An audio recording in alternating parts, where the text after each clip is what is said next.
Assalamualaikum warahmatullahi wabarakatuh. Kembali lagi bersama saya, Dodi Irawan Saputra. Kali ini saya akan membahas tentang kondisi media massa pada setiap era kepemimpinan 7 Presiden Republik Indonesia. Bagaimana kondisi media massa saat itu? Mari kita simak video selengkapnya. Sebelum lanjut, jangan lupa like, comment, and subscribe.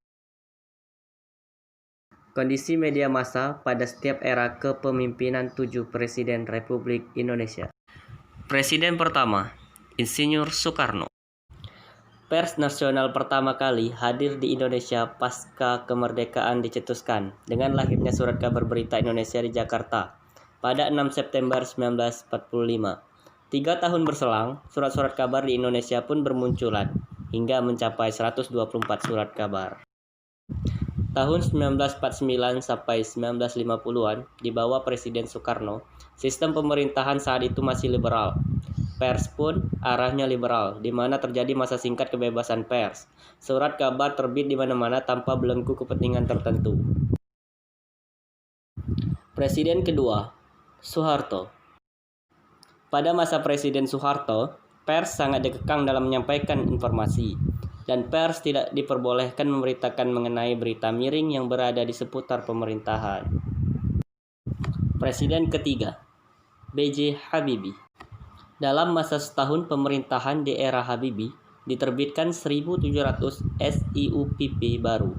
Sebagian besar media yang telah mendapat izin itu tidak pernah diterbitkan, sebagian lagi mati sebelum berkembang. Namun, nuansa kemerdekaan untuk menerbitkan usaha pers tampak jelas dan menjadi pendorong kuat untuk menampilkan jurnalisme bebas yang amat bersemangat. Semangat yang makin lama makin membara dan besar. Presiden keempat, Abdurrahman Wahid.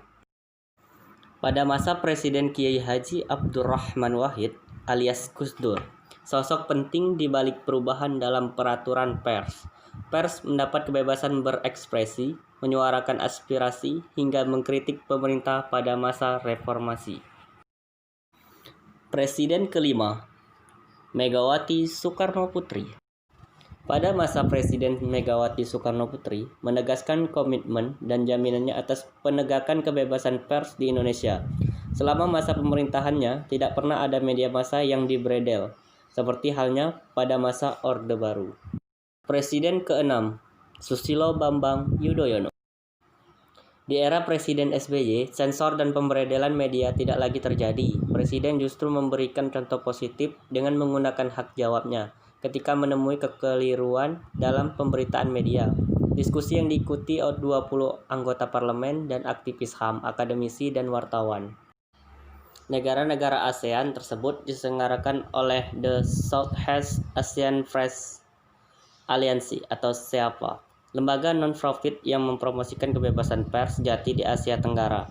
Dari forum itu diharapkan akan berhasil dirumuskan rekomendasi bagi upaya perbaikan kebebasan berekspresi, kebebasan pers, dan hak untuk mendapatkan informasi di kawasan Asia Tenggara. Presiden ketujuh, Joko Widodo. Di era Presiden Jokowi, media massa yang dikenal Pancasila sebagai dasar negara dipandang mampu menjadi alat pemersatu dan perjuangan bangsa dari masa ke masa. Saat ini, nilai Pancasila dapat menjadi acuan dalam mengatasi penyebaran hoax di era digital. Pers makin diperlukan untuk menjadi pilar penegak penyampaian kebenaran. Pers makin diperlukan sebagai pilar penegak fakta-fakta. Pers makin diperlukan sebagai pilar penegak aspirasi-aspirasi yang ada di masyarakat.